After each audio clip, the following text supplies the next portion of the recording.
د نظم لپاره خواست کوم رحیم خان مجروح ته خواست کوم چې راشي او خپل لیکلي نظم په پیش کړي. رحیم خان مجروح کولاټ نه راغلی دی. رحیم خان مجروح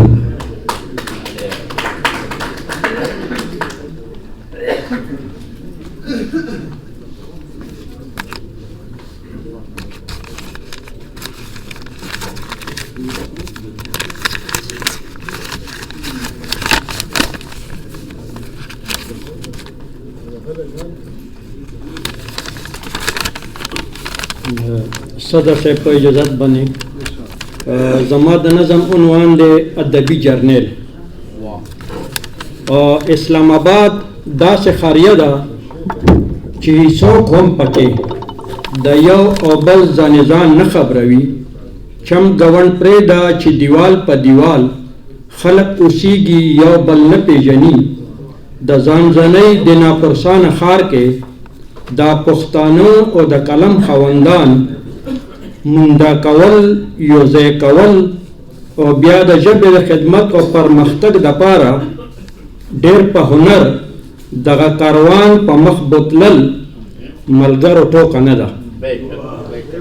دا کارنامه ماشاءالله دا چې دا چا هغه یو نه ستړی کېدونکی سړی هغه یو نه ستړی کېدونکی سړی هر یو محفل ته رسیدونکی سړی چرته چې ځي هلته کې امن ویشي د امن سولې دا منونکی سړی وی خبرې مدلل اکثر دا په محفل کې غږیدونکی سړی او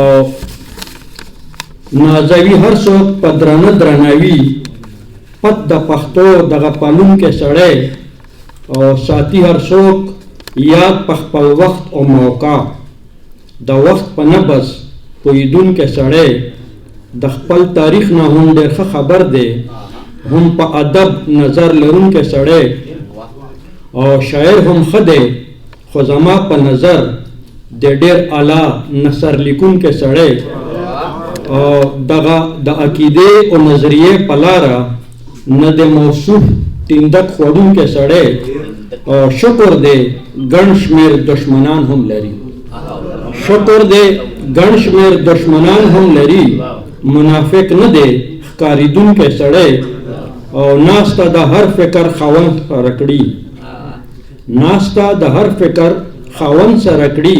په خپل نظر کلک ودرېدونکی سړی او په خپله خوله کې لري خپله ژبه.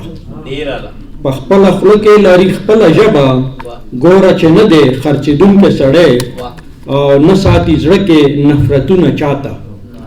نه ساتي زړه کې نفرتونه چاته بد د هر چا دا هېرونکی سړی او ښه ته به ښه بد ته به بد ښکارېږي. ښه ته به ښه بد ته به بد ښکارېږي. د آینې خصلت لرونکی سړی او جذباتي کېږي هم په نه خبره. جذباتي کېږي هم په نه خبره په نه کیسه پخلا کېدونکی سړی او پالي هر چا سره رشته د مینې. پالي هر چا سره رشته د مینې په محبت ایمان لرونکی سړی او څوک ورته خادم النساء هم وایي. څوک ورته خادم النساء هم وایي. د هر چا خدمت کوونکی سړی او منم عیبونه بلري انسان دی. منم عیبونه بلري انسان دی. دغه په زړه کې اوسېدونکی سړی او کله نه کله سرکشي هم کوي. کله نه کله سرکشي هم کوي. خپل اختیارات پکارونکی سړی موصوف که هر څومره هم بد شي ولې. موصوف که هر څومره هم بد شي ولې نه دی د زړونو نه وتونکی سړی او نور به هیچا ته هم سر ټیټ نه کړي خو نور به هیچا ته هم سر ټیټ نه کړي خو ښکل یې ورته نه دی ټینګېدونکی سړی. نور به هیچا ته هم سر ټیټ نه کړي خو ښکل یې ورته نه دی ټینګېدونکی سړی. دی بختور ښکل یې هم خوښوي. دی بختور ښکل یې هم خوښوي. ښه شخصیت قامت لرونکی سړی او ورسره شته ګیدړ سنګي د هنر ورسره شته ګیدړ سنګي د هنر خخ یاران پیدا کوونکې سړی او غم د روزګار هم د غم د روزګار نه هم بېغمه نه دی ادب ته ټول وخت وربخونکې سړی او وي د همدغسې ژوندی ګړندی د محفلونو ګرمونکې سړی د ادبي جرنیل په نوم یادیږي دی د خپل نوم حرمت ساتونکې سړی